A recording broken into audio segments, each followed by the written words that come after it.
বলে কেটে দিল ফোন। তারপর পাঞ্জাবির হাতা গুটিয়ে বাইক স্টার্ট দিল। বেলাকে বলল উঠে বসতে। বেলা বসলো ঠিকই, মাঝে এক হাত ফাঁকা রেখে বসলো। মিররে বেলার কাহিনী দেখে পেছনের দিকে ঘাড় ঘুরিয়ে ধমকে উঠে বলল দিগন্ত, শেষ পথে গিয়েছিস কোনো? পরিচয় শখ হয়েছে? এগিয়ে আয়, ভালোভাবে ধরে বস। না। ভ্রু গুটালো দিগন্ত। কেন? আপু বলেছে ছেলেদের থেকে দূরে বসতে। ঠিকই বলেছে, ছেলেদের থেকে দূরেই থাকতে হবে বেলাকে, তাই দিগন্ত বলল। ঠিক বলেছে তোর বাপ, এখন ঠিকভাবে ধরে বস। ঠিকভাবে বসবো মানে? আপনি কি ছেলে না? আপনাকে ধরে বসবো কেন? বেলার কথা কর্ণকুহরে স্পর্শ করতে আকাশের দিকে মুখ তুলে তাকালো দিগন্ত। একটা লম্বা শ্বাস টেনে গমগমে গলায় বলল, সেটা বুঝবি একদিন। তোর বাপ ঠিক বললেও সেটা অর্ধেক ঠিক বলেছে। সব ছেলেদের থেকে দূরে থাকবে, কিন্তু আমি অনেক ভালো মানুষ, তাই আমার থেকে দূরে থাকার প্রয়োজন নেই। এই কথা বলতে ভুলে গেছে। নে, আমি বলে দিলাম। এরপর তোর এই মুখ থেকে যদি একটা শব্দ বের হয়েছে, তাহলে রাস্তায় ধাক্কা মেরে ফেলে চলে যাব। ঠোঁট উল্টালো বেলা, হালকা এগিয়ে এলো। দিগন্ত দিল আরেকটা রাম ধমক। ওর ধমক শুনে টুস করিয়ে এগিয়ে এলো বেলা। মাঝে কয়েক ইঞ্চি দূরত্ব এখন। তারপরে এক হাত আস্তে করে দিগন্তের ঘাড়ে রাখলো। দেখলো সবকিছুই দিগন্ত। তারপর এক টানে ছেড়ে দিল বাইক। জোর গতিতে বাইক চালিয়ে কিছুক্ষণের মাঝেই তালুকদার বাড়ির সামনে এসে থামলো দিগন্ত। বেলা নামলো বাইক থেকে। দিগন্ত ভারী গলায় বলল, যা, ভেতরে যা, সোজা মনের কাছে যাবে। আপনি যাবেন না? না। কেন? ভালো লাগলো দিগন্তের, কিন্তু প্রকাশ পেল না। বিরক্ত ভাব নিয়েই বলল, তোকে এত বলতে হবে কেন? বেলা আবারও মুখ খুলতে নিয়েছিল, কিন্তু থেমে গেল, কারণ রায়হানের বাইক দিগন্তের পাশে এসে দাঁড়িয়েছে। হুট করে রাগ নাকের ডগায় চলে এলো বেলার। কিছু না বলে মুখ ভেটকিয়ে ধূপধাপ পা ফেলে চলে গেল বাড়ির ভেতর। বেলার কাজে অবাক হলো রায়হান। বিস্মিত গলায় বলল, কি হলো বলতো? বেলা এভাবে চলে গেল কেন? রায়হানের দিকে তাকিয়ে শয়তানি হাসি দিল দিগন্ত। তেষ্টা গলায় বলল, ওকে বলেছিলাম তোর প্রেমিকা আছে। মাথায় হাত পড়ল রায়হানের। দিগন্তের দিকে চোখ পাকিয়ে তাকালো। শালা হারামজাদা, বাচ্চা মেয়েটার মন ভেঙেছিস, আর আমি এখন জানলাম? নির্ঘাত বদ্দুয়া দিয়েছে আমাকে শালা। তোদের এগুলোর জন্যই এখনো বিয়ে হয় না আমার। চোখ মুখ কুচকালো দিগন্ত। বাইক স্টার্ট দিতে দিতেই বলল, ফালতু কথা ছাড়, চল এখান থেকে তাড়াতাড়ি, দম বন্ধ লাগছে আমার। দীর্ঘশ্বাস ফেললো রায়হান। ভারী গলায় বলল, মনা কথা বলতে চেয়েছিল আমার সাথে। স্টপ, বিরক্ত আমি, পরিবেশটা সহ্য হচ্ছে না। বলে বাইক ছাড়লো দিগন্ত। ওর সাথে সাথে রায়হানও ছাড়লো। দুটো বাইক একসাথে ধুলো উড়িয়ে চলে গেল শস্য গতিতে। গভীর রাত হয়েছে। চারপাশ অন্ধকারে ছেয়ে আছে। রাতে ঠান্ডা বাতাস বইছে আস্তে আস্তে। মাথার উপরে আকাশটাতে একটা গোলাকার বড় চাঁদ দাঁড়িয়ে আছে। ওর আলোয় মৃদু আলোকিত চারপাশ। মিটিমিটি তারাগুলো জ্বলছে। এমন একটা মনোমুগ্ধকর পরিবেশের মাঝে বিশাল বড় একটা ফাঁকা মাঠে দুটো বাইক দাঁড়িয়ে। বাইকের সাথে হেলান দিয়ে ঘাসের ওপর বসে আছে রায়হান আর দিগন্ত। দুজনেই হাতের ধোয়া ছাড়ানো। সিগারেট, দুটো নেশাখোর সিগারেট ফুঁকছে আপন মনে। এই ফাঁকা পরিবেশের মধ্যে সিগারেটে এক টান দিয়ে রায়হান বলল, দিহানকে ফোন লাগা। ঘাড় ফেরালো দিগন্ত। ভ্রু নাচিয়ে প্রশ্ন করলো, কেন? বেটা হয়তো এতক্ষণে রুমে চলে গিয়েছে বউ নিয়ে। গেলে যাবে, তাতে তোর কি? কিছুই না, একটু চিপায় একটু চেয়ার আপ দেই শালাকে, এই আর কি। ঠোঁট বাঁকালো দিগন্ত।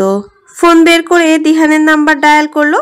একবার বেজে কেটে গেল, ধরলো না। কিছুক্ষণ পর আবার রায়হান ওর ফোন থেকে ফোন দিল। শেষের দিকে গিয়ে রিসিভ হলো ফোন। রিসিভ হতেই রায়হান দিহানকে কথা বলার সুযোগ না দিয়ে ফট করে বলল, কিরে দিন না, কোথায় এখন? মাত্র রুমে এসেছে দিহান। বাণীর কাছে যাওয়ার জন্য পা বাড়িয়েছিল। মাঝপথেই ফোন বাজলো। রায়হানের নাম্বার দেখে কানে তুলতেই বোকা বনে গেল। বিছানার উপর ঘোমটা টেনে বসে থাকা বাণীর দিকে চেয়ে অবাক গলায় উত্তর করলো দিহান, মাত্র ঘরে এসেছি। পাশ থেকে দিগন্ত রাশভারী গলায় বলল, এত তাড়াতাড়ি? কোথাও তাড়াতাড়ি, রাত 1টা বাজলে চললো। রায়হান ঠোঁট কামড়ে হাসি আটকালো। দুষ্টুমি ভরা গলায় বেশ ভাব নিয়েই বলল, কি করবি এখন? রায়হানের প্রশ্নে ভ্যাবাচাকা খেলো দিহান। রাতে মানুষ কি করে ভাই, যা করে তাই। আশ্চর্য গলায় বলল।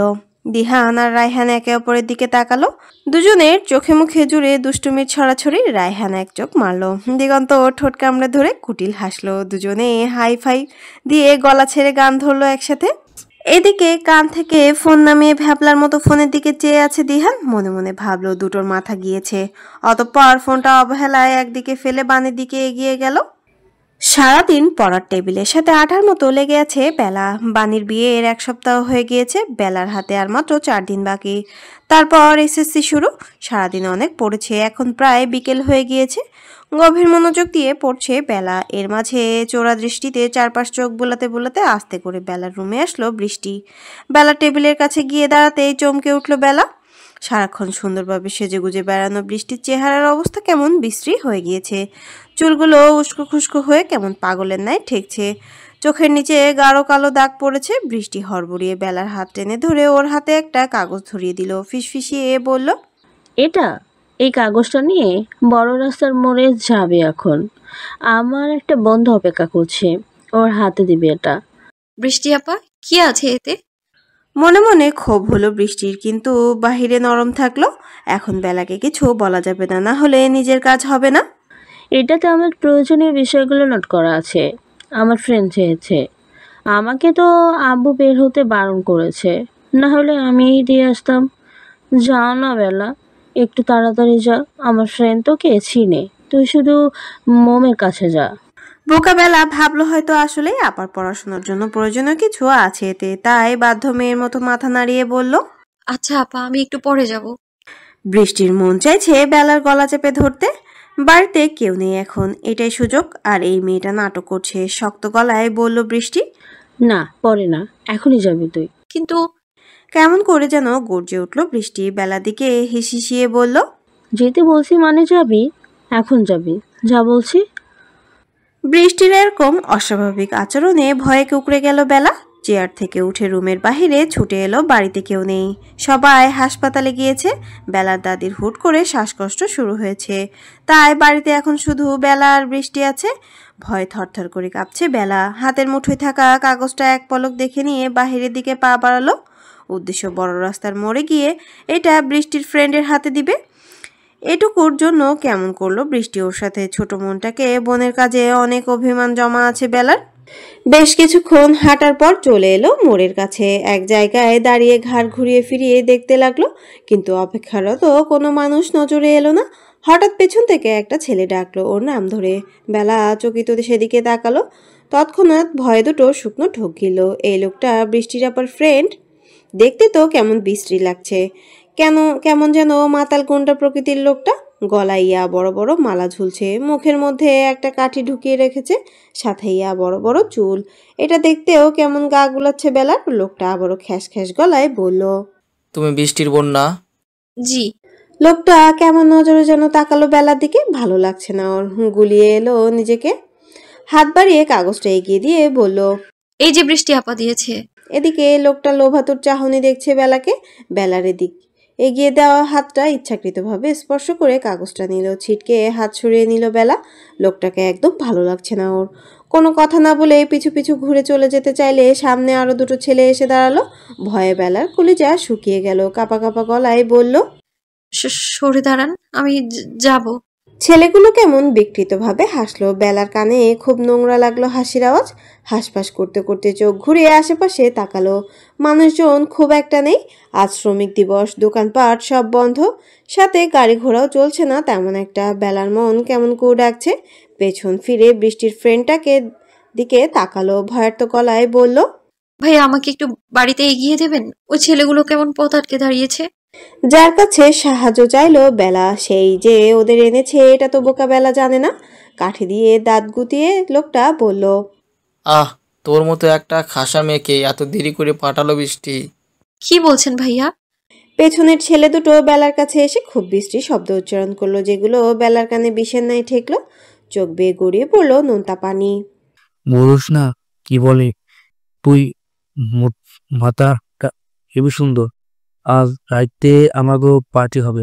হ ভাই, আগে কিন্তু আমাকে ভাগ দিবেন, তারপর ওরে কালাবাড়িতে দিয়ে আইবেন। দেখেন তো লোভ লাগতেছে ভাই, শরীরটা কি সুন্দর। সব কথার মানে না বুঝলেও শব্দগুলো যে খারাপ সেটা ঠিকই বুঝতে পারলো বেলা। পালানোর জন্য ছুটতে গেলেও পারলো না। পেছন থেকে একজন ওর হাত ধরে আটকালো। ছটফট করতে লাগলো বেলা। মুখ খুলে চিৎকার করে চাইলে আরেকজনের মুখের সামনে এসে একটা কাগজ ধরিয়ে ধরলো, অথচ হয়ে গেল বেলা। শরীরের ভার ছেড়ে দিল, ধপ করে শব্দ তুলে পড়ে গেল মাটিতে। শরীর একদম অবশ হয়ে গিয়েছে। চোখ দুটো জোর লাগানোর আগে দূর থেকে ভেসে এলো মাগরিবের আজানের ধ্বনি। তারপর আর চোখ খুলে রাখতে পারলো না, দু চোখের পাতা এক হয়ে গেল। ধরণী কাত্রে সন্ধ্যা নেমেছে কিছুক্ষণ আগে। রাসেল পাটোয়ারি রিনা পাটোয়ারিকে নিয়ে মাত্র বাড়ির সদর দরজার সামনে এসে দাঁড়ালো। হাসপাতালে বেলার দাদির কাছে এখন রহমান আর আমেনা আছে। বাড়িতে দুটো মেয়েকে একা রেখে গিয়েছে, তাই রিনাকে বাড়িতে রাখতে এসেছে রাসেল। সবার জন্য খাবার নিয়ে আবার হাসপাতালে যাবে সে। রান্না বান্না করা হয়নি তেমন। রিনা পরনের পোশাক পাল্টে গলা ছেড়ে ডাকলো বেলাকে, কিন্তু কোনো সাড়া পেল না। রাসেল স্ত্রীকে রান্না শুরু করতে বলে বেলার রুমের দিকে গেল। তবে যাওয়ার আগে বৃষ্টির কাছে গিয়ে দেখলো ও ঘুমিয়ে আছে। বাড়ির 3টা মেয়ে রাসেলের কাছে খুব আদরের। নিজের সন্তান নেই তাতে ওর আফসোস হয় না খুব একটা। ছোট আব্বুর অন্তপ্রাণ 3 মেয়ে আছে তার। কিন্তু বড় হয়ে বৃষ্টিটা কেমন যেন হয়ে গেল, কারো সাথেই ঠিকভাবে মেশে না। বৃষ্টির পাশে রাসেল নীরবে কিছুক্ষণ মাথায় হাত রেখে বলিয়ে দিল। বৃষ্টি ঘুমিয়েছে ভেবে আর কিছু খেয়াল করলো না। বেলার রুমের দিক গেল। রুমে ঢুকে চারপাশ চোখ বুলালো, কিন্তু কোথাও নেই বেলা। পড়ার টেবিলে বই খাতা পড়ে আছে। কয়েকবার ডাকলো, কোনো সাড়া নেই। ওয়াশরুম রুমের সাথে ফুল গাছ ভর্তি ছোট ব্যালকনির দিকে দেখলো, পেল না। কেমন যেন খটকা লাগছে রাসেলের মনে। তড়িঘড়ি করে পুরো বাড়ি খুঁজলো, আশেপাশের কয়েকটা জায়গায় খুঁজলো, কোথাও নেই বেলা। রাসেলের বারবার ওপর নিচ যাওয়ার দেখে রান্নাঘর থেকে বের হলো রিনা। রাসেলের চোখ মুখ কেমন শুকনো লাগছে। রিনা ভাবলো হয়তো মাকে নিয়ে রাসেলের চিন্তিত অনেক। স্বামীর কাছে গিয়ে বলল, আম্মাকে নিয়ে আপনি খুব চিন্তা করছেন? এখন তো আম্মা আগের থেকে ভালো আছে, সুস্থ হয়ে যাবে তাড়াতাড়ি। রাসেল স্ত্রীর দিকে তাকে ভয়ার্ত গলায় হাঁপাতে হাঁপাতে বলল। চমকে উঠলো রিনা। বাড়িতে আসার পর থেকে বেলাকে ডাকছে, কিন্তু কোনো সাড়া নেই। কোনো কথা না বলে রাসেলকে পাশ কাটিয়ে বেলার রুমের দিকে ছুটলো। সবকিছু চেক করলো আবার। তারপর বৃষ্টির কাছে গিয়ে ওকে জোরে জোরে ডাকতে লাগলো। অনেক ডাকাডাকির পরও ঘুম ভাঙলো না বৃষ্টির। অবাক হলো রেনা, এত ডাকার পরও মানুষ কিভাবে ঘুমিয়ে থাকতে পারে। কেমন যেন কু ডাকছে মন। পাশের টেবিল থেকে পানির জগটা হাতে নিয়ে নিচে গিয়ে চিৎকার করে উঠল। ওর চিৎকারে রাসেলও দৌড়ে এলো রুমে। টেবিলে পড়ে থাকা ঘুমের ওষুধের পাতাটা হাতে তুলে নিয়ে কাঁদতে লাগলো। বুঝতে বাকি নেই বৃষ্টি কেন উঠছে না। এত ডাকাডাকিরও পর রাসেল আসতে রিনা হাজারি করে বলল, এত চিন্তা করবেন না, বৃষ্টি যে ঘুমের ওষুধ খেয়ে নিয়েছে। কতগুলো ছিল তা তো আমি জানি না। এগুলো তো আম্মার ওষুধ, ভাবি খাওয়ায় প্রতিদিন। মেয়েটাকে বাঁচাও গো। দিশেহারা হয়ে পড়লো রাসেল পাটোয়ারি। কি করবে না করবে মাথা কাজ করছে না। কোনো মতে রহমানের নাম্বার ডায়াল করে ওকে ফোন লাগালো।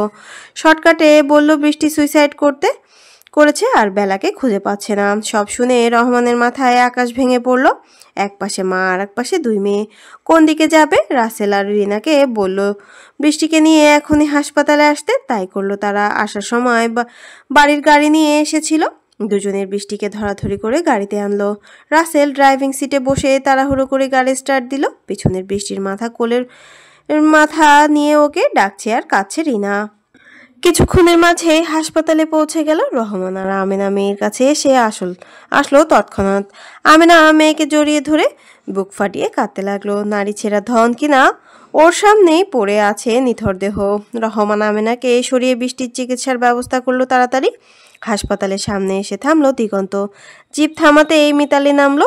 দিগন্তের দিকে ফিরে বলল, ভেতরে চল, আমার সাথে দেখা করে আবার চলে যাস।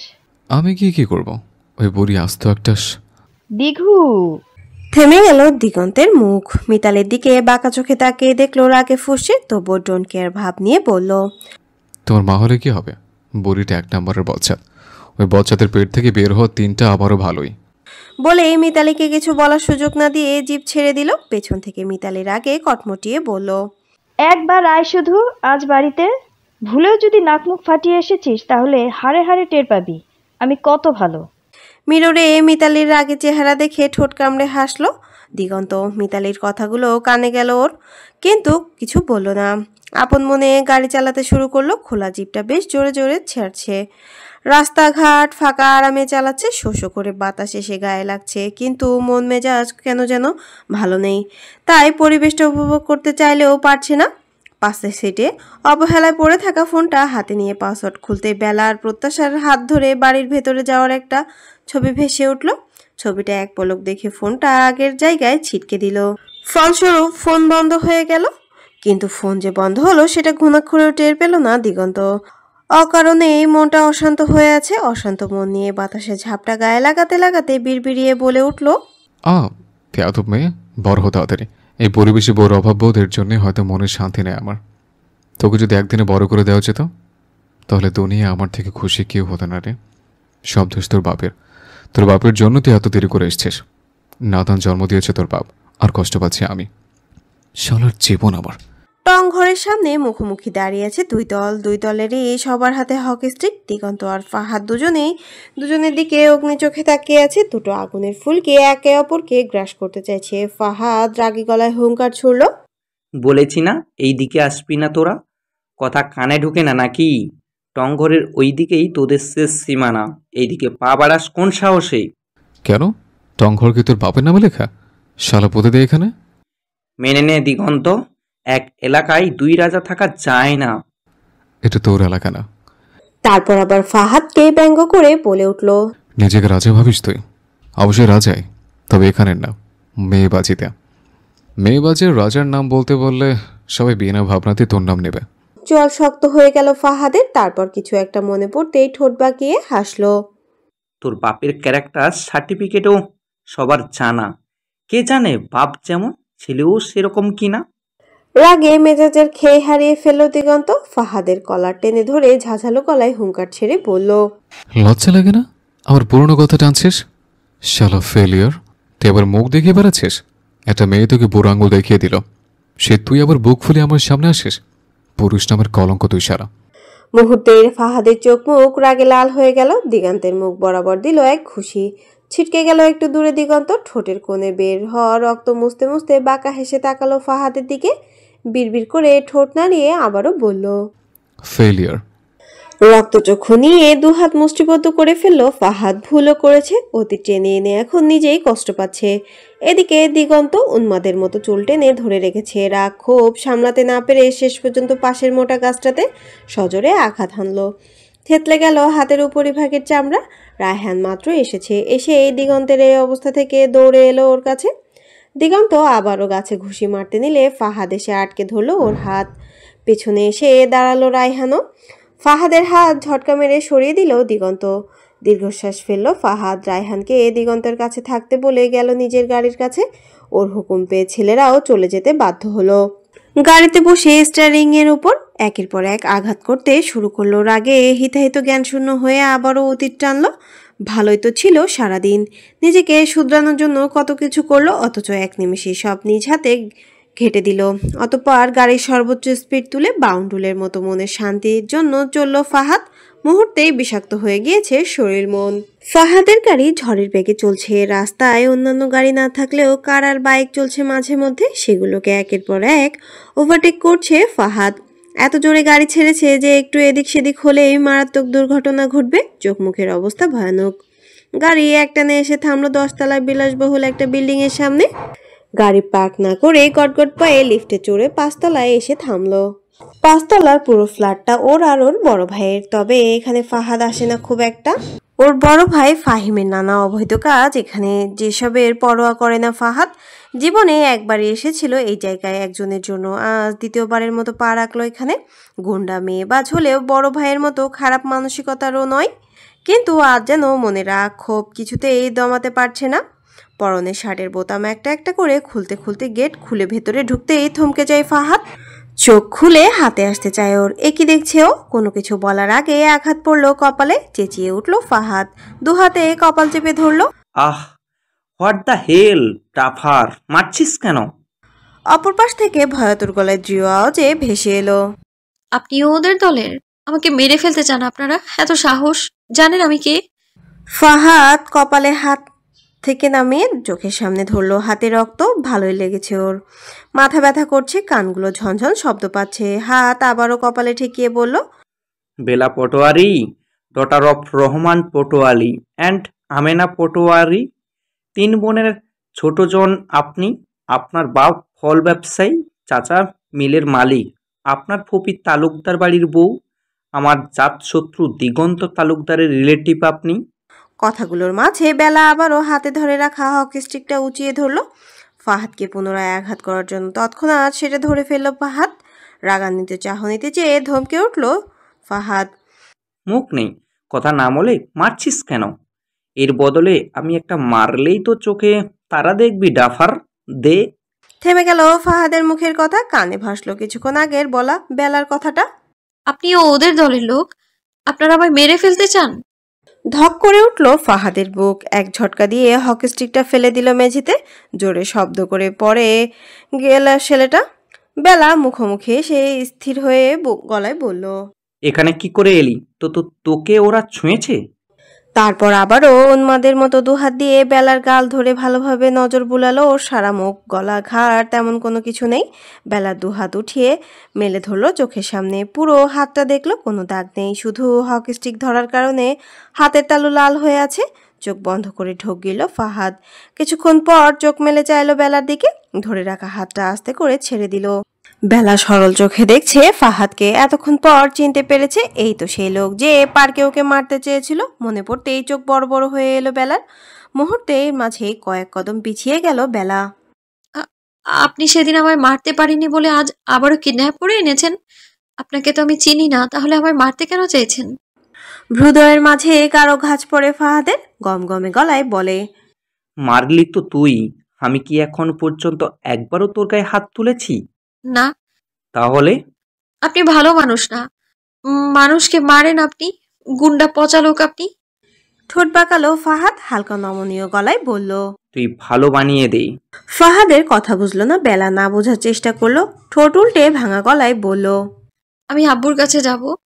নিরাশ হলো ফাহাদ। বলল কি আর, জবাব পেল কি? বিরক্ত নিয়ে চোখ ঘুরিয়ে অপর দিকে তাকালো। দেখতে পেল ওর ভাই আর সাথে আরেকজন পড়ে আছে মেঝেতে। কিছু না বলে ওদের কাছে যাওয়ার জন্য বেলাকে পাশ কাটিয়ে দু কদম বাড়াতে পা জোরে থেমে গেল। মাথার পেছনে হাত দিয়ে তীব্র ব্যথা নিয়ে আবারও পেছন ফিরে বেলার দিকে তাকালো। ফেলে দেওয়া হকি স্টিকটা তুলে পুনরায় ফাহাদকে মেরেছে বেলা। দাঁতে দাঁত পিষল ফাহাদ। কিছু বলার চেষ্টা করলেও পারল না। আস্তে আস্তে পড়ে গেল মেঝেতে। চোখ জোড়া বন্ধ করার আগে বিড়বিড়িয়ে বলল, কি যন্ত্রণা! কিছু না করেও মেয়েটা ফাঁদ দেওয়ানকে দুইবার পেটালো। করলে না, জানি কি করবে। সব দোষ ওই শালা দিগন্তের।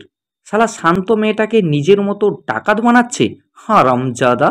ফুরিয়ে গেল ফাহাদের দম। জ্ঞান হারিয়ে বাকি দুজনের মতো পড়ে রইল মেঝেতে। মাথা বেয়ে চুইয়ে পড়ল রক্ত। ভয়ে থরথরিয়ে কাঁপছে বেলা। ভীতু হলেও সেলফ প্রোটেক্ট করতে জানে। অনেক কিছুই শিখিয়েছে রহমান তাকে। সাথে স্বপ্ন পূরণের জন্য নিজ থেকে অনেক কিছু জেনেছে, শিখেছেও।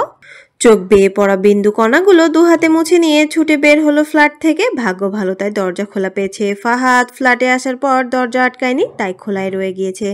কোনো দিক না তাকিয়ে যান প্রাণ ছুটিয়ে যেদিকে চোখ যায় সেদিকে ছুট লাগালো বেলা। হাসপাতালে আসার পর থেকেই মাথা ঘুরছে মিতালির।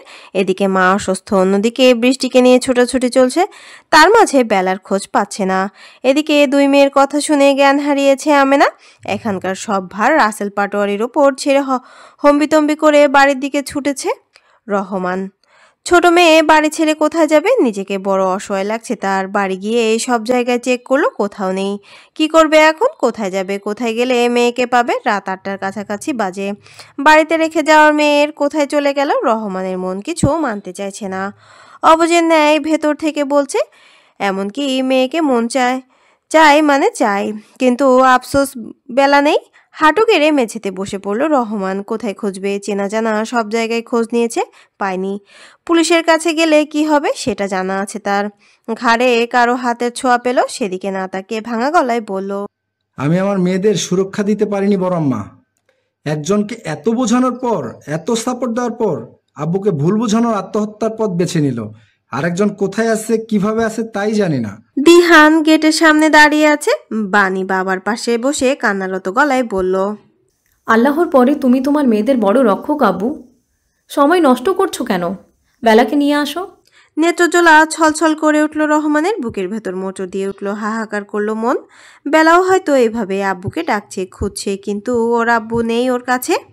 বিকেল থেকে রাত এতটুকুতে এই সময়ের মাঝে বেলার ছোট্ট মস্তিষ্ক বুঝলো বাহিরের জগতের মানুষ বিকৃত মস্তিষ্কের। পুরুষজাত নিয়ে ধারণা না থাকা বেলা আজ পুরুষের মধ্যে এত ভেদাভেদ থেকে তাকে ভালোভাবে জানলো। সারা জীবন আব্বু ছোট আব্বুর ছায়ায় মানুষ হওয়া বেলা পাটোয়ারির আজ একের পর এক দেখেছে ভিন্নরূপী মানুষকে। অচেনা যে রাস্তা দিয়ে ছুটছিল সেটা বেশ ফাঁকা, হঠাৎ দুজন মানুষকে পেল। মন বলল এরা হয়তো ওকে আব্বুর কাছে পৌঁছে দিতে পারবে, এখানকার কিছুই তো চেনে না বেলা। আর রাতের অন্ধকারে ভয়ে হাত পা জমে যাচ্ছে ওর। কিন্তু অভাগা বেলার ভাগ্য এবারও সাথ দিল না। যে মানুষদের হাত থেকে পালিয়ে এলো সেরকম মানুষের খপ্পরেই আবার পড়লো। বেলার পরনে যে সাদামাটা সুতির থ্রিপিসটা ছিল সেটার এক পাশ ছেঁড়া, মাথায় খোপা এলোমেলো, হাত পা কাঁপছে ভয়ঙ্করভাবে। ও জানে না এখন কোথায় যাবে, কার কাছে যাবে। শহরের এই অংশে আগে কখনো আসেনি, অথচ এখন এখানে একা নির্জন দিখারা। দুটো মাতাল মানুষ ওর সামনে দাঁড়িয়ে, কি বাজে তাদের দৃষ্টি। বেলার পা দুটো আর চলতে চাইছে না, অনেকটা পথ দৌড়েছে আর এখন ভয়ে তো আরও এক জায়গাতেই জমে গিয়েছে মনে হয়। বরফের ন্যায় শক্ত লাগছে পাগুলো। তবুও টেনে হিঁচড়ে পেছনে ফেলে আসা রাস্তার দিকে আবারও ছুটতে চাইল, কিন্তু বেশ দূর যেতে পারলো না। রাস্তায় এই একটা উঁচু স্পিড ব্রেকারের সাথে পা বেঁধে মুখ থুবড়ে পড়ে গেল। আব্বু বলে জোরে চিৎকার দিয়ে উঠল বেলা। হাত পা ছিলে গিয়েছে, আরও অনেক জায়গায় ব্যথা পেয়েছে। কংক্রিটের তৈরি পাকা রাস্তা জোরে হোঁচট খেয়ে পড়েছে। নিমেষে এই অবস্থা নাজেহাল হয়ে এসেছে ওর। কাঁদতে কাঁদতে বারংবার মুখ দিয়ে বের হচ্ছে একই ডাক, আব্বু। এই সময়ের মাঝে মাতাল দুটো চলে এসেছে বেলার কাছাকাছি। একজন লোভাতুর চাহনি ফেলে বেলাকে ছোঁয়ার জন্য হাত বাড়াতে গেলে একটা শক্তপোক্ত হাত ধরে ফেললো ওই কালো হাতটাকে। উল্টো দিকে বাঁকিয়ে দিল এক মোচড়। মোট মোট শব্দ করে উঠল হাত, সেই সাথে লোকটা চিৎকার ভেসে উঠল। হাতে থাকা বড় সাইজের ইটটা দিয়ে সমান তালে একের পর এক আঘাত হানতে শুরু করলো দুই মাতালকে। হাত, চোখ, মুখ, নাক থেতলিয়ে দিল কয়েক মিনিটের মাঝে। এতেও ক্ষান্ত হলো না মন। দুর্বল জায়গা, বারবার পা দিয়ে আঘাত করলো। লোক দুটোর আত্মচিৎকারে ভারী হয়ে গেল পরিবেশটা। মারার পরে হাতের ইটটা দূরে ছুড়ে দিল। বেলার কাছে গিয়ে ওকে আলতো হাতে বুকের কাছে নিয়ে চেপে ধরলো নিজের সাথে। আল্লাদি বেলা ঠোঁট ভেঙে কেঁদে দিল।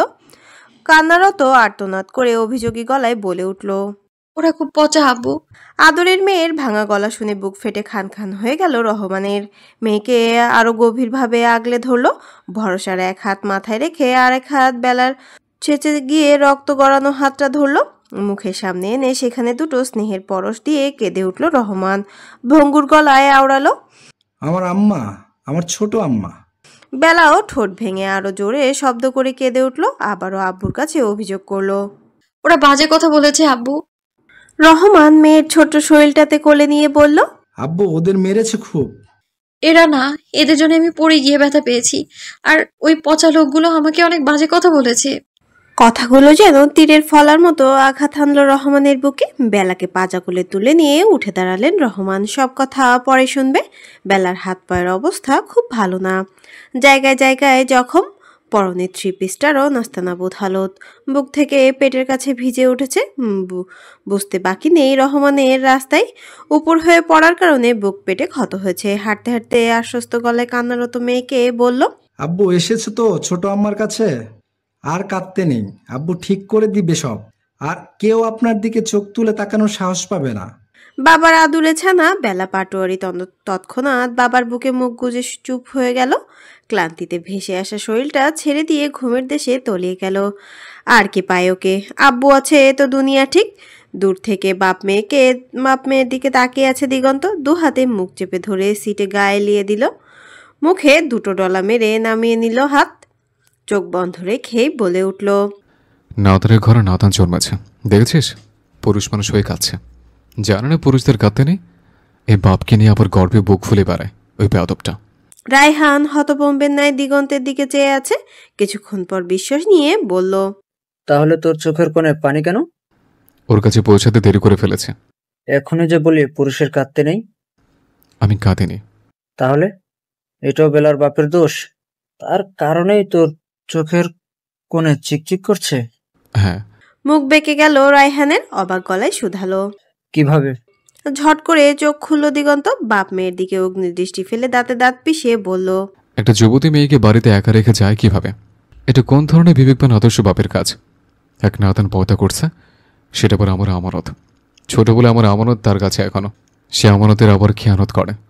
এরকম একটা মানুষ আর তার বয়দা করা বেয়াদব এক মেয়ের পাল্লায় আমি কিভাবে পড়লাম? না পারছে সইতে, না পারছে কইতে। শুধু এদের আরও বিষ দেখছে আর নিজের জীবনের সাথে যুদ্ধ করছে। তুলে নিয়ে আয়। যেখানে আমাকে নিয়ে কোনো অনুভূতি নেই সেখানে তুলে এনে কি করব? জোর করব? ওর বাপ এমনি তুলে দিব ওকে আমার হাতে। কাউকে জোর করবে না এ দিগন্ত তালুকদার।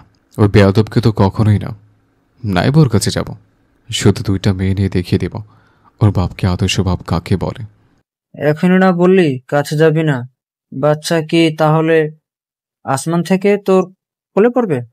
মাত্রাতিরিক্ত বিরক্তিতে চোখ মুখ কুঞ্চিত করে নিল দিগন্ত। ঝাঁঝালো কণ্ঠে বলে উঠল, তোকে তো ডিটেলস কেন বলবো বে? দিগন্ত যাবে না, কিন্তু বেলা তো সেই দিগন্তের সীমানা এসেই ডুবতে হবে। দিগন্তের কোল না ঘেঁষে যে বেলা আসতো যেতে পারবে না। আমি যাব না বলেছে, তাই বলে কেউ আসবে না নাকি? যদি না আসে? ঘাড় বাঁকিয়ে রাগান্বিত চোখে চাইল দিগন্ত। হিসিয়ে বলল, শালা ঠাড়া পড়ুক তোর মুখে। আরেক উল্টো রাস্তার দূরে দাঁড়িয়ে আছে একটা গাড়ি। গাড়ির কাছ জানলা দিয়ে 2 বাপ মেয়ের গাঢ় দৃষ্টি ফেলে দেখছে ফাহাদ।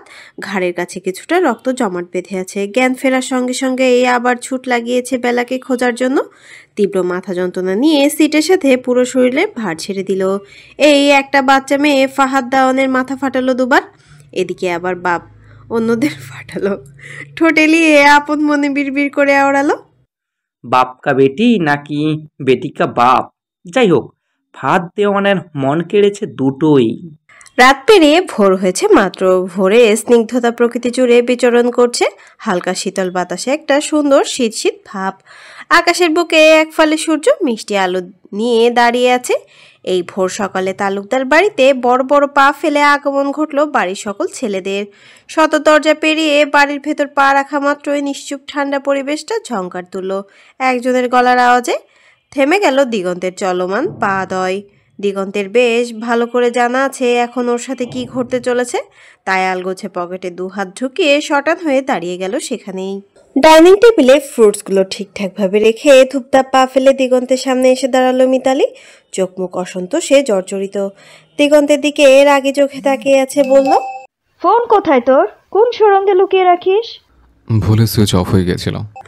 মিতালি তৎক্ষণাৎ এক হাত দিগন্তের সামনে বাড়িয়ে দিল। 2বার হাত নাচিয়ে গমগমে গলায় বলল, দে ফোন। যে ফোন কাজের সময় সুইচ অফ থাকে সে ফোনের দরকার নাই। ফোনে গুরুত্বপূর্ণ ফাইল আছে, দেওয়া যাবে না। তোর ফাইলের গুষ্টি মারি। কতবার ফোন দিয়েছিলাম জানিস? চিন্তায় আমার হাত পা জমে গিয়েছে আর তুই ঠোঁটে সিগারেট টেনে ফুর্তি করে বেড়াচ্ছিস। তারপর? পরে কল ঢুকেছিল, ধরিসনি কেন? ব্যস্ত ছিলাম। তোকে না পেয়ে রায়হানকে ফোন দিয়েছিলাম, অমনি মন মেজাজ খারাপ। আরও কি বললো? আই লাভ ইউ বলেছে। দিগন্তের দিকে চোখ পাকিয়ে তাকালো মিতালি। মিতালি চাহনি দেখে দিগন্ত ঠান্ডা স্বরে বলল, চোখ পাকানোর কিছু নেই, অন্য কাউকে বলেছে, তোমাকে না। ওকে তো ভালো ছেলে ভাবতাম, তোর সাথে থেকে থেকে তোর মতোই ম্যানারলেস হয়ে গিয়েছে। ফোন তুলেই সালাম কালাম নাই, সোজা আই লাভ ইউ। ও পাশের ব্যক্তিকে সেটা যাচাই করবে না? ওটা একটা কথা। তারপর বলো, কাকে বলছিল? দিগন্ত ঠোঁট কামড়ে ধরে 2 সেকেন্ডের মাঝে ঝড়ের গতিতে বলল, তোমার ভাইয়ের বজ্জাত মায়ের পেটের গুণবতী মেয়ের 2 মাত্র ছেলের একমাত্র বোনকে। ভ্রু কুচকে নিল মিতালি। পুরো কথা মাথার উপর দিয়ে গিয়েছে। ফের জিজ্ঞাসা করলো, কি বললি? সোজা সাপটা বলতো বাপু। বলবো? আমার ঘুম পেয়েছে।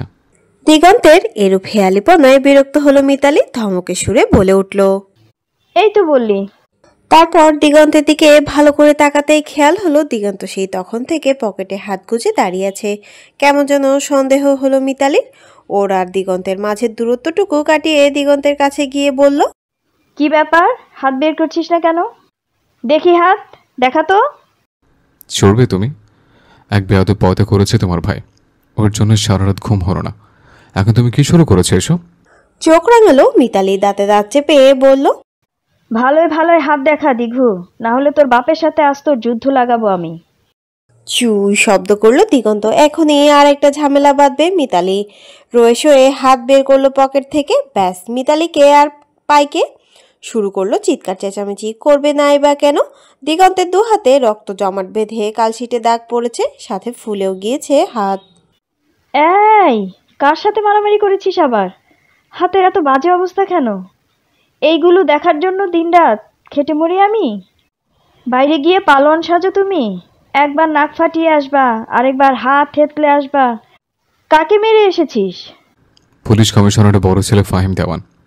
কথাটুকু বলে আস্তে করে মিতালির পাশ কাটিয়ে ছুট লাগালো দিগন্ত। যে টেপ রেকর্ডার অন হয়েছে এটা এখন ওর 14 গোষ্ঠীর উদ্ধার করবে। আজ তোর বাপ চাচা বিচার না করলে তোদের এই বাড়িতে তোরাই থাকিস। গুন্ডা পান্ডাদের সাথে আমি থাকবো না। গায়ে গতরে খেটে মুখে খাবার তুলে দিব, আর তার তেজ বাইরে গিয়ে বের করবি তোরা? কমিশনারের ছেলেকে তুই মেরেছিস? কমিশনার তোকে ছেড়ে দিবে? জাহান্নামে যা সব। কিচ্ছু বলবো আর আমি? দিগন্ত রুমে এসে ঠাস করে শব্দ তুলে আটকে দিল দরজা। মিতালি এখনো বকছেই। এটা এখন চলবে সারাদিন। রুম সাউন্ড প্রুফ হওয়ার শান্তিতে পেল দিগন্তের কান। শরীর ম্যাচ ম্যাচ করছে, সাথে মাথাও ভার হয়ে আছে। সব কিছু বিরক্ত লাগছে দিগন্তের। পরনের শার্ট খুলে ছুঁড়ে ফেললো মেঝেতে।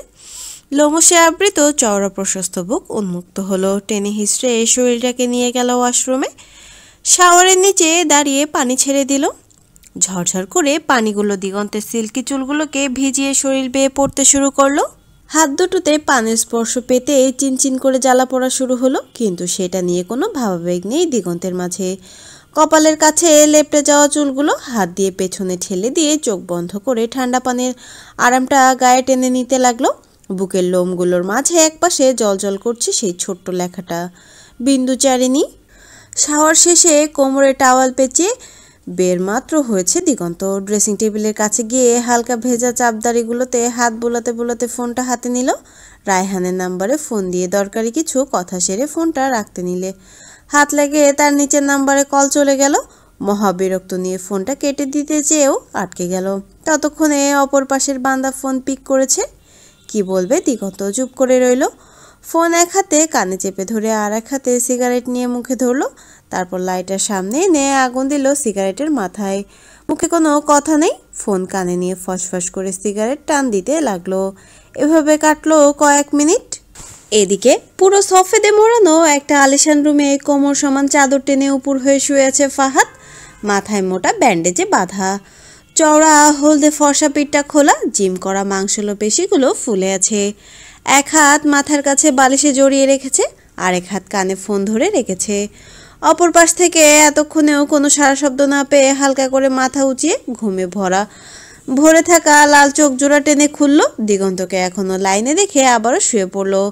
এক পাশ থেকে আর এক পাশে ফোন ধরে বিদ্রুপাত্মক কণ্ঠে বলে উঠল, আমি কি তোর প্রেমিকা লাগি? ফোন দিয়ে চুপচাপ আমার শ্বাস প্রশ্বাসের আওয়াজ শুনে ভেতরে ফিলিংস জাগাচ্ছিস? একই বিদ্রুপের স্বরে ভেসে এলো অপর পাশ থেকে, তুই নিজেকে আমার নায়িকা ভাবছিস নাকি? শালা হিজড়া। দেখেছিল বলছে। Not interested. সমস্যা আছে তোর? হারপাল খাস? চোখ খুলে বেড সাইডে হেলান দিয়ে বসলো ফাহাদ। ফোনটা লাউডে দিয়ে পাশ থেকে বিয়ারের ক্যানটা হাতে নিল।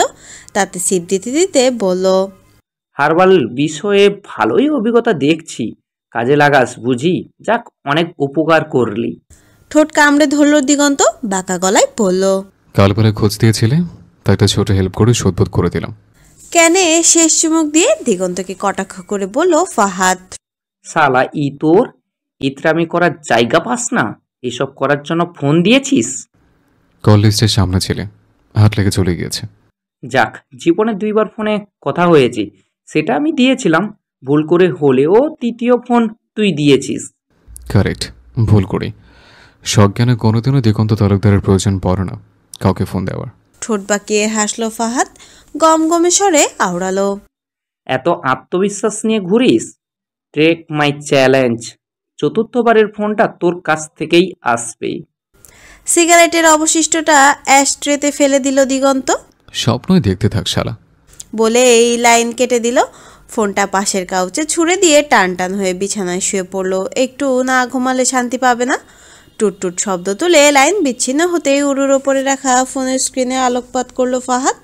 মাথার ব্যথা তো আগে থেকেই ছিল, এখন কাঁচা ঘুম ভাঙার কারণে ঘাড়ে শিরা উপশিরায় দপদপ করে যন্ত্রণা শুরু হয়েছে। 2 আঙুল উঠিয়ে ঘাড়ে স্লাইড করতে করতে বিড়বিড়ালো, হারামজাদা, সারা জীবন জ্বালালো। বেলা গড়িয়েছে। সকালের মিষ্টি পরিবেশটা এখন প্রখর রোদে উত্তপ্ত। আবহাওয়ায় রূপ নিয়েছে। পাটোয়ারি বাড়ির সবাই হাসপাতালে পড়ে রয়েছে, থাকবে নাই বা কেন? বাড়ির 3টা মানুষ 3 দিকে অ্যাডমিট। বেলার দাদির অবস্থা আগের থেকে এখন ভালো। তার দেখভালের জন্য রিনা রয়েছে সেখানে। আমিনা অসুস্থ শরীর নিয়ে 2 মেয়ের কাছে ছুটোছুটি করছে। বেলাকে ঘুমের ইঞ্জেকশন দেওয়া হয়েছে, তাই এখনো ঘুম ভাঙে, গভীর ঘুমে আচ্ছন্ন।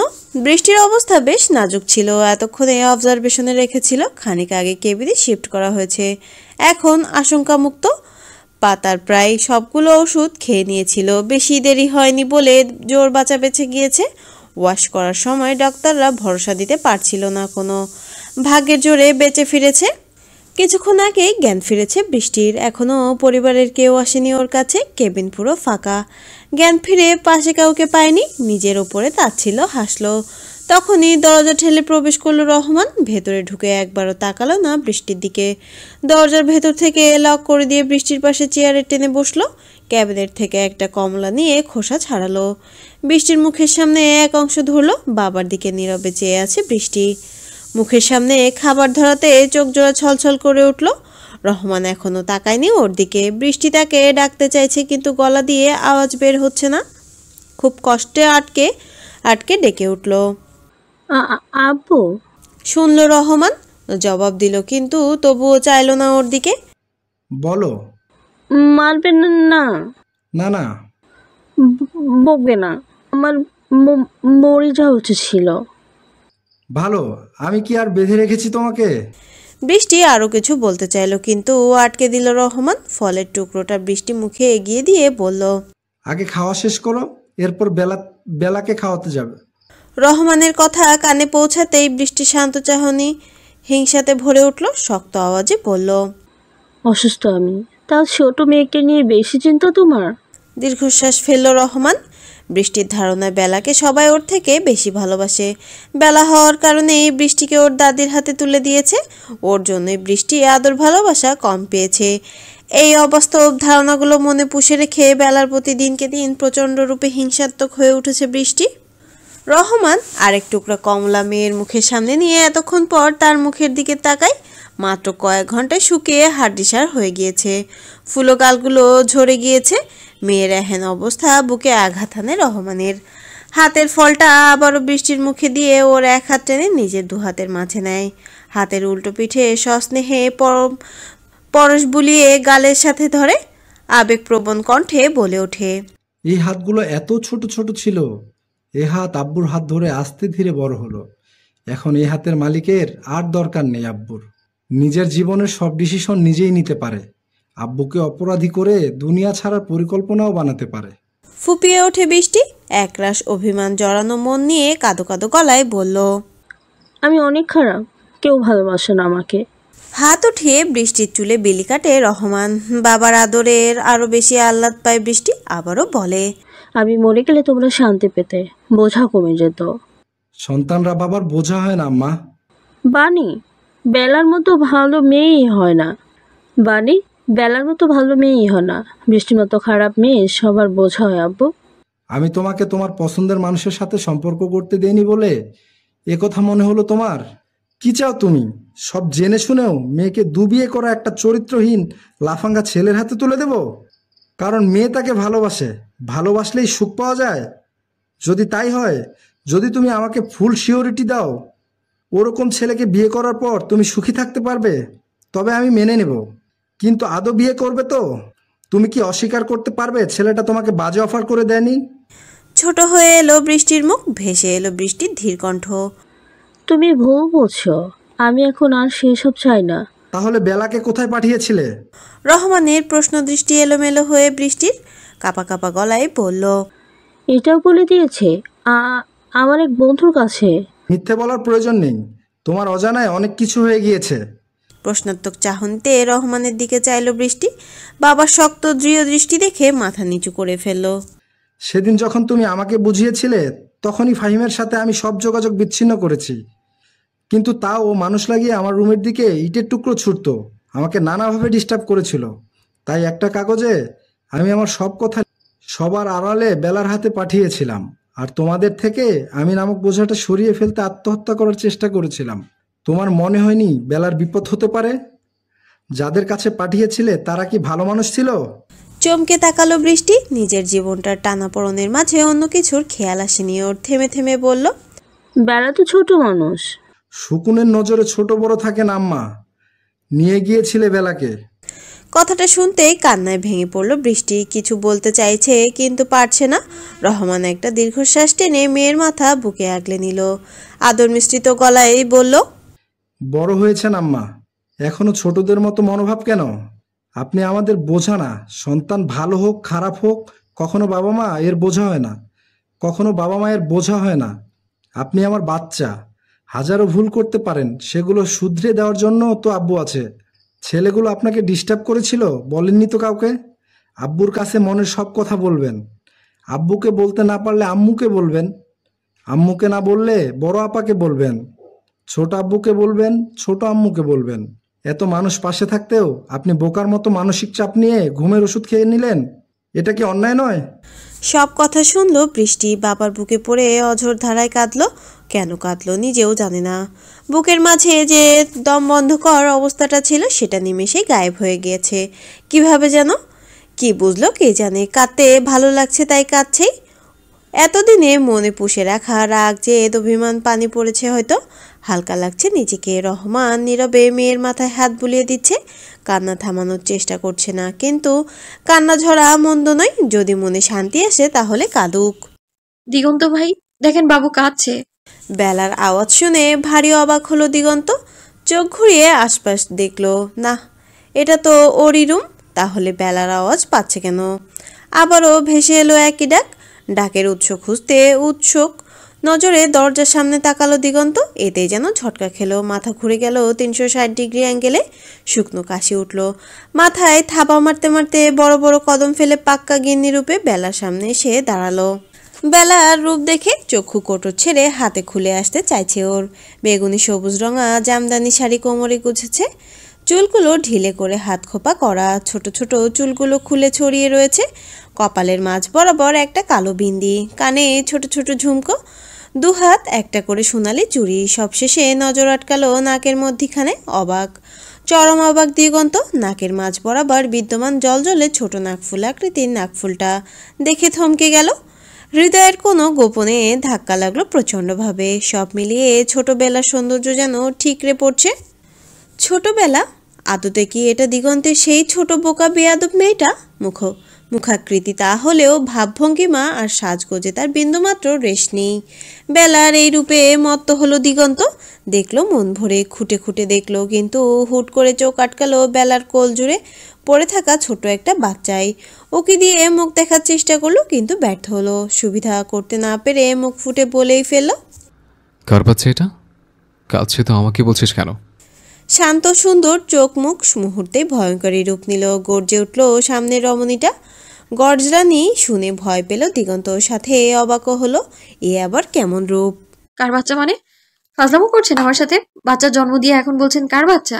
সপ্ত আসমান থেকে ধপ করে মাটিতে পড়ল দিগন্ত। বিস্মিত ধ্বনিতে চেঁচিয়ে উঠল, কি? এই ভণ্ড কে তুই? দিগন্তের থেকে দ্বিগুণ কণ্ঠে চেঁচালো বেলা। এই লোক নিজের বউকে বলছেন কে তুই? লজ্জা লাগে না? আব্বু ঠিকই বলতো, গুন্ডা মাস্তানদের কোনো গ্যারান্টি নেই। এগুলো লেবাসধারী। বউ বাচ্চাকে ভুলতে সময় নেয় না। আমার আদর্শ আব্বুর মতো সব পুরুষ হতে পারবে না। ভুল করেছি আমি আপনার সাথে বিয়ে করে। কথাগুলো ঝাঁঝালোভাবে বলে হাতের বাচ্চাটাকে এ হাতে নিজের সাথে চেপে ধরে পাশে থাকা ফ্লাওয়ার ভাস উঠিয়ে সজোরে ফিকে মারল দিগন্তের দিকে। চিৎকার ছুঁড়ে এক লাফে উঠে বসলো দিগন্ত। জোরের জোরে শ্বাস টানে বুকে ডলতে লাগলো। হৃৎপিণ্ডের গতি অস্বাভাবিক। বুকে হাত রেখে নজর বুলালো রুমে। না, দরজা লক করা। সেরকম কিছু নেই। বুঝতে বাকি রইল না ইহা এক ভয়ানক স্বপ্ন। নিজেকে একটু শান্ত করে হাত দিয়ে চোখ মুখ ডলে বিড়বিড় করে বলল, ছি ছি ছি, তবা তবা, এ কেমন স্বপ্ন? যে স্বপ্নই পুচকে বেয়াদব মেয়ে আমাকে এত কথা শোনালো, সে স্বপ্ন 14 গোষ্ঠীর ওয়াক্ত। পাশ থেকে ফোন নিয়ে সময় দেখলো। দুপুর 12টা বেজেছে মাত্র। ফোনটা আবার সেখানে রেখে বলল, যদি বিশ্বাস করি না ভোরে স্বপ্ন সত্যি হয়, কিন্তু এসব ব্যাপারে নো রিস্ক। ভাগ্য ভালো কাল রাতে ঘুমায়নি। ভোরে সব ফাউল স্বপ্ন দেখলে, না না, আল্লাহ মাফ করুক, এমন রণচন্ডিয়া বউ আমার চাই না। বেয়াদব হোক, তবে না দেনটাই ভালো। পরক্ষণে আবার নিভে আসা গলায় বলল, বিয়ে নেই, বাসন নেই, সোজা বাচ্চা নিয়ে স্বপ্ন দেখলাম। এদিকে আমার বাচ্চা বড় হওয়ার বয়সে বউ বড় হচ্ছে। সবই নসিবের খেলা, কবে বড় হবি বেলা। তোর জন্য আমার জীবন জীবন সব গেলরে গেল। হাতের ফোন দু আঙুলের সাহায্যে ঘোরাতে ঘোরাতে সিঁড়ি পেয়ে নামছে দিগন্ত। ডাইনিংয়ে এসে পদযুগল ধীর হলো। খিদেই পেট ডাকছে, কিন্তু খাবার আদৌ জুটবে কিনা সন্দিহান। তবুও গলা পরিষ্কার করে ডাকলো, মনি। রান্নাঘর হতে বড়সড় টিফিন ক্যারিয়ারে হাতে বের হলো মিতালি। চোখ মুখ থমথমে। দিগন্তের পাশ কেটে টেবিলের ওপরে রাখলো সেটা। টেবিলে আগে থেকে দুটো টিফিন ক্যারিয়ার বুঝলো দিগন্ত এগুলো হাসপাতালে যাবে সব, কিন্তু এখন নিজেদের পেটে দুটো না দিলেই নয়। কাল দুপুরে লাস্ট খেয়েছে, তারপর আর দানা পানি পড়েনি পেটে। একটা চেয়ার টেনে বসতে নিলে ভেসে এলো ক্যারকেরে আওয়াজে বলা বাণী, এগুলো নিয়ে যেতে হবে। বাণী সকালেই চলে গিয়েছে। বাড়ির এক কর্তা আর দিহান অফিসের জরুরি মিটিংয়ে তাদের, আর আরেক কর্তা রাতে ফেরেনি। আমি একা যাব কিভাবে? চেয়ারে বসে মিতালির মুখের দিকে ফিরলো দিগন্ত বলল, আগে খেয়ে নেই, তারপর নিয়ে যাচ্ছে। আমিও সেখানে যাব। হ্যাঁ, সেই গ্রো গ্রাসে গিলো আর ফুটানি মারিয়ে বেড়াও, সাথে প্রতিদিন নাকমুখ ফাটিয়ে আসো। বিরক্ত হলো দিগন্ত, সাথে রাগ লাগলো প্রচুর। অন্য সময় হলে গায়ে মাখতো না, কিন্তু এখন খিদে চোটে মাথা ঠিক রাখতে পারছে না। কাচের গ্লাসে পানি ঢেলে ঢোক ঢোক করে খেলো। বাঁকা চোখ খেয়ে তা দেখলো মিতালি। তারপর প্লেটে খাবার বেড়ে দিগন্তকে দিল। কিছু সময়ের মাঝে খাওয়া শেষ হলো দিগন্তের। চেয়ার ছেড়ে উঠে দাঁড়িয়ে টিস্যু দিয়ে হাত মুছে মিতালিকে বলল, বাইরে অপেক্ষা করছে, এসো তাড়াতাড়ি। গাড়ি পার্ক করে হাসপাতালের ভিতরে ঢুকলো দিগন্ত। মিতালি অনেকক্ষণ আগে এসেছে, হয়তো তার হাড়ে বজ্জাত মায়ের কেবিনে গিয়েছে। দিগন্ত পা বাড়ালো বেলার কেবিনের দিকে। ওর কেবিনের কাছাকাছি আসতে একটা মিষ্টি কণ্ঠস্বর শুনে থেমে গেল। চিনতে ভুল করে না দিগন্তের চতুর মস্তিষ্ক। আপনা আপনি ঠোঁট দুটো স্বীয় জায়গা থেকে আলাদা হলো। পিছু ঘুরে চোখে পড়ল ছোট্ট বাচ্চা মেয়েটাকে। পা সমান গোলাপি ফ্রক পরিহিত, সিল্কি চুলগুলো দুপাশে উঠে ঝুটি গাঁথা, ফোলা ফোলা লালা ভাব গাল, হাতে একটা তুলতুলে টেডি। শরীর হালকা ঝুঁকিয়ে দুহাত বাড়িয়ে কোলে তুলে নিল বাচ্চাটাকে। টুপটাপ করে দুটো চুমু এঁকে নরম গলায় বলল, পতাশা বেবির দেখা পেলাম অবশেষে। প্রত্যাশা খিলখিল করে হেসে উঠল। এক হাত দিয়ে দিগন্তের গলা ভালোভাবে জড়িয়ে ধরে বলল, পতাশা তোমাকে এতগুলো মিস করেছে ভাইয়া। ছোট্ট বাচ্চা মেয়েটার এত মিষ্টি গলার আওয়াজে মুগ্ধ হলো দিগন্ত। সাথে ভাইয়া ডাকটা শুনে মনে কেমন যেন একটা প্রশান্তি লাগছে। দিগন্ত হাত উঠিয়ে প্রত্যাশার নাক আলতো করে টিপে দিয়ে বলল, পতাশা বেবি আবারও একা একা ঘুরছে। মানা করেছিলাম না সেদিন? তোমার বাবা মা বারবার একা ছেড়ে দেয় কেন? পাতলা গোলাপি রঙের ঠোঁট দুটো নাড়িয়ে প্রত্যাশা বলে উঠল, মাম্মা তো ওই আপুটার কাছে। আমি চুপ করে বেরিয়ে এসেছি বেলা আপুর কাছে যাওয়ার জন্য। ওখানে অনেক লোক, ভালো লাগছিল না। তাই আমিও তোমার বেলাপুর কাছেই যাচ্ছে, যাবে আমার সাথে? মাথা ঝাঁকালো প্রত্যাশা, সাথে নড়ে উঠল দুপাশে ঝুঁটি দুটো। তা দেখে দিগন্ত দুষ্টুমি করে বলল, পতাশা বাচ্চা, তোমার দুপাশে দুটো শিং নড়ছে। দিগন্তের কথা শুনে একপাশে ঝুঁটি টেনে ধরে আবারও খিলখিলিয়ে হাসলো প্রত্যাশা। বেলার কেবিনে ঢুকলো দিগন্ত, কোলে প্রত্যাশা। দিগন্তকে দেখে রিনা বেলার পাশ থেকে উঠে দাঁড়ালো। হালকা হেসে দিগন্তের কাছে এসে বলল, ভালো হয়েছে বাবা এসেছো, তুমি একটু বেলার কাছে থাকো, ও তো এখনো ঘুমাচ্ছে। বৃষ্টিটার জ্ঞান ফেরার পর থেকে আর দেখা হয়নি আমার সাথে। আমি একটু ওর কাছে যাই, বেলাকে একা ছেড়ে যেতে পারছিলাম না। আচ্ছা। চলে গেল রিনা। রিনা যেতে প্রত্যাশাকে একটা চেয়ারে বসিয়ে বেলার কাছে এলো দিগন্ত। গভীর দৃষ্টি ফেলে অবলোকন করলো ওকে। ঘুমাতে ঘুমাতে চোখ মুখ ফুলে গিয়েছে, নাকের দুপাশ কিছুটা তৈলাক্ত হয়ে আছে। পকেট থেকে সফেদ রুমালটা বের করে আস্তে করে মুছে দিল তা। হাত পায়ের বিভিন্ন জায়গায় ব্যান্ডেজ করা। কাল রাতটা এখানেই ছিল দিগন্ত। সামনে বেলার পরীক্ষা, অথচ মেয়েটার ট্রমাটাইজ হয়ে আছে। এক হাত বাড়িয়ে বেলার গালে রাখলো, বুড়ো আঙুল দিয়ে হালকা স্লাইড করলো। তখনই টিপ টিপ করে চোখ খুললো বেলা। ঘুম ভেঙেছে। চোখ খুলে এই পাশে বসা দিগন্তের দিকে দৃষ্টি ফেললো। বেলাকে উঠতে দেখে আলগোছে হাতটা সরিয়ে নিল দিগন্ত। ঘুম জড়ানো গলায় ডেকে উঠলো বেলা, দিগন্ত ভাই, আবু কোথায়? সরু হলো দিগন্তের চোখ। তেড়াভাবে জবাব দিল, জানি না। ডেকে দিবেন? পারবো না। ফোলা ঠোঁট মুহূর্তে উল্টে দিল বেলা, তা দেখে দিগন্তের ভালো লাগলো। বেলার ঠোঁট উল্টানোটা বেশ উপভোগ করে প্রত্যাশার দিকে ফিরে বলল, পতাশা বেবি, তোমার থেকে বেলা ছোট বাচ্চা। নিজে থেকে এত বড় বেলা আপুকে ছোট বলায় হি হি করে হাসলো প্রত্যাশা। বেলা এতক্ষণ খেয়াল করেনি ওকে। দিগন্ত কথা বলায় সেদিকেই তাকালো, আস্তে করে হাত নাচিয়ে ওকে নিজের কাছে ডাকলো। প্রত্যাশা চেয়ার থেকে নেমে গুটি গুটি পা ফেলে দিগন্তের কাছে এসে দাঁড়ালো। দিগন্ত ওকে তুলে নিয়ে বেডে বেলার পাশে বসিয়ে দিল।